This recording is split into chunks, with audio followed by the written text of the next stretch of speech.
Bonjour Madame Dopagne. Bonjour Émilie.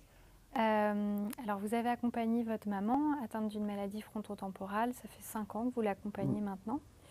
Elle réside aujourd'hui en EHPAD.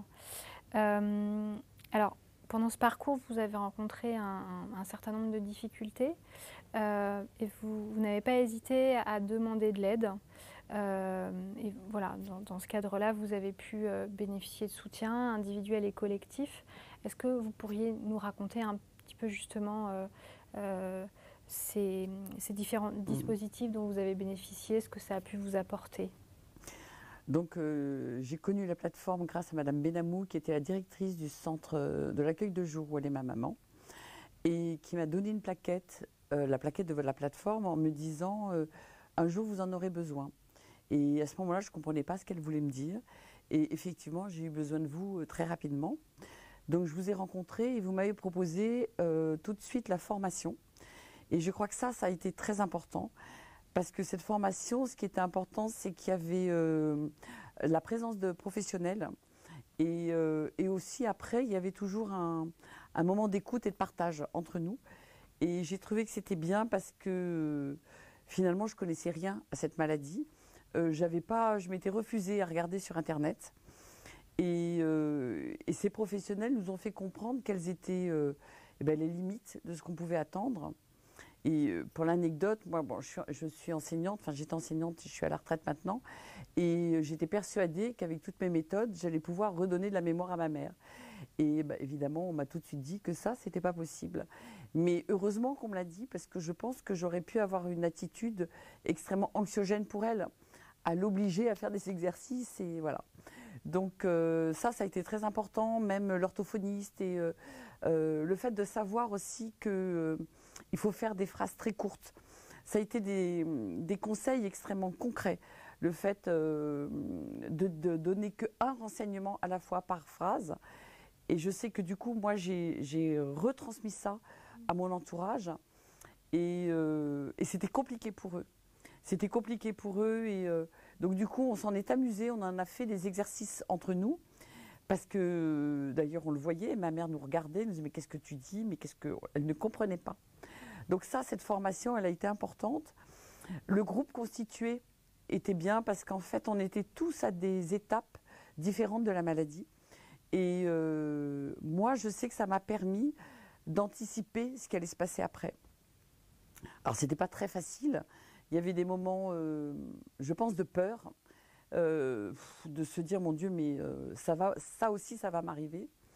Et il y a eu une espèce de solidarité qui s'est nouée au fil des séances et on a gardé des liens.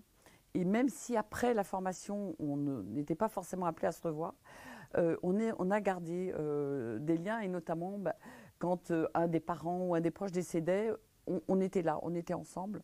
Je trouve que ça a été très très fort. Et donc ça, c'était bien. Après, j'ai eu aussi les groupes de parole que vous animiez et qui étaient sur des thèmes. Donc là, on rencontrait encore d'autres personnes, pas forcément les mêmes. Et donc là, il y avait aussi un mélange, aussi ça c'était important, entre ceux qui aidaient leurs compagnons ou leurs compagnes et ceux qui aidaient leurs parents. Et je me suis rendu compte que c'était pas la même chose.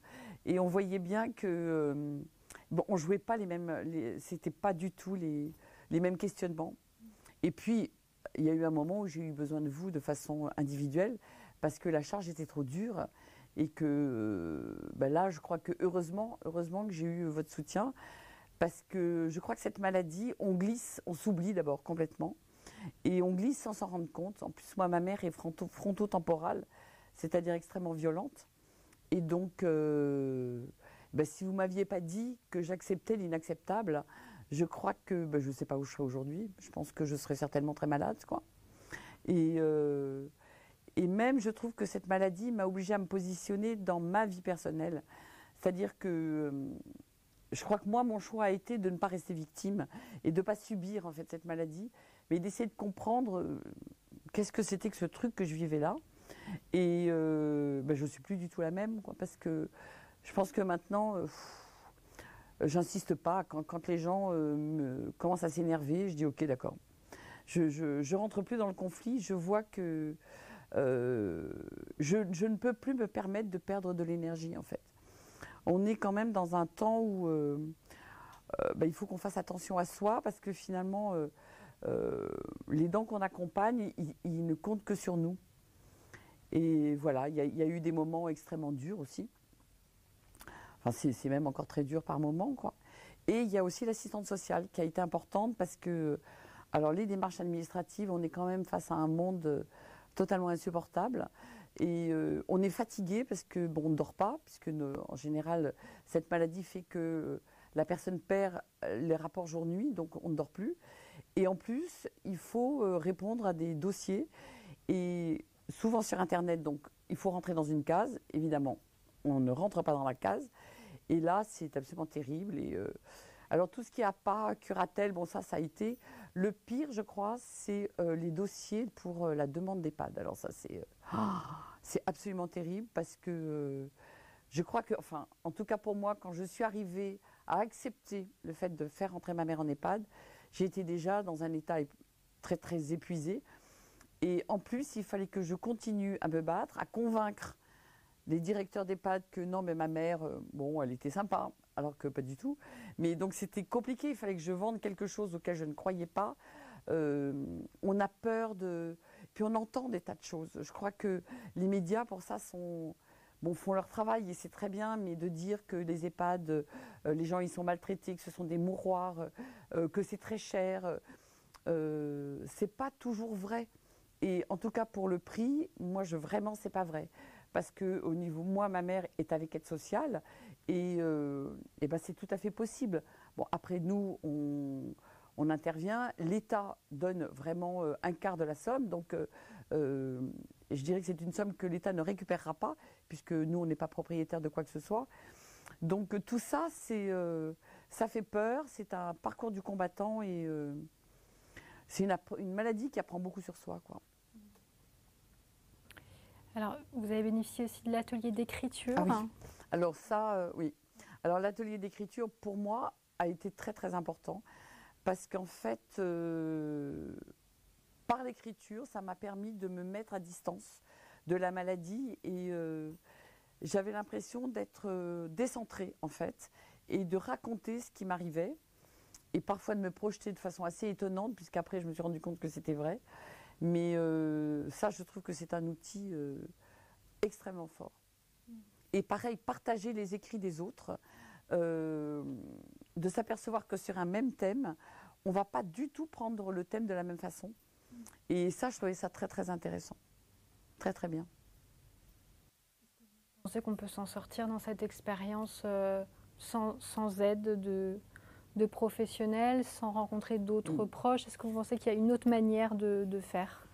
Alors moi, je suis convaincue qu'on ne peut pas s'en sortir seul. Ça, c'est alors la famille, les proches, je crois. Alors ils sont des appuis par moment, mais c'est un combat qu'on mène seul parce que je crois que alors il y a la famille d'un côté, il y a les amis. Les amis, au bout d'un moment, si on veut garder ses amis, il faut arrêter d'en parler. Parce que c'est fatigant, ils ne savent pas quoi nous dire. Donc on est gênant avec notre fatigue, on est gênant avec notre tristesse. Donc oui, on met une armure de temps en temps, mais parfois ça marche plus, quoi. Et notre famille, c'est compliqué. C'est compliqué parce qu'en fait, nous, dans notre fratrie, on ne vit pas la chose de la même façon parce que d'abord, on n'a pas la même histoire avec notre mère. Et c'est compliqué parce que moi, étant les dents principales, au début, je m'évertuais à raconter tout, à tout expliquer. Et je me suis rendu compte que ça ne sert à rien parce que ça n'est pas le même chemin. Donc heureusement, non, moi je suis vraiment persuadée qu'on ne peut pas s'en sortir sans cette aide-là, sans l'aide de professionnels. D'abord parce qu'on a besoin d'être accompagné pour comprendre et que avec nos amis, on tourne en rond. En plus, il peut y avoir des propos, avec le recul, maintenant je me dis, ils n'ont pas voulu être blessants, mais ça peut être très blessant. Moi, on m'a dit, mais maintenant que tu es en retraite, c'est normal que ça soit toi qui t'occupes d'elle. Ah ok. Donc moi, ma vie, non, mais c'est normal, d'accord, très bien. Donc c'est très violent. Les gens estiment... Et puis peuvent vous déverser leur culpabilité sur vous. Enfin, non, moi je trouve que c'est compliqué. C'est compliqué, il faut se protéger. Moi maintenant je me dis, mais il faut se protéger de la famille et de l'entourage. Et cette aide, elle vous paraît nécessaire aux différentes étapes de l'évolution de la pathologie de votre proche, de façon différente, vous en avez eu besoin et vous en avez encore besoin aujourd'hui? Oui, oui, je crois que, par exemple, les entretiens individuels, j'en avais pas besoin au début. Je crois que cette aide-là, elle a été importante au moment où je tombais, où vraiment là, je n'en pouvais plus et où je n'étais plus capable de réfléchir moi-même. Donc, ça m'a servi de tuteur quelque part pour... parce que ce que j'aime, c'est qu'en fait, vous ne donnez pas de solution. Vous nous proposez juste finalement un miroir qui nous aide à nous repositionner. Et oui, après, bon, j'ai arrêté cette aide parce que j'en avais plus besoin. Et je trouve que c'est ça qui est bien, c'est que cette proposition est très souple. C'est parfois vous qui la proposez parce que sinon, moi, je n'aurais pas repris de rendez-vous. Et après, petit à petit, on y revient ponctuellement.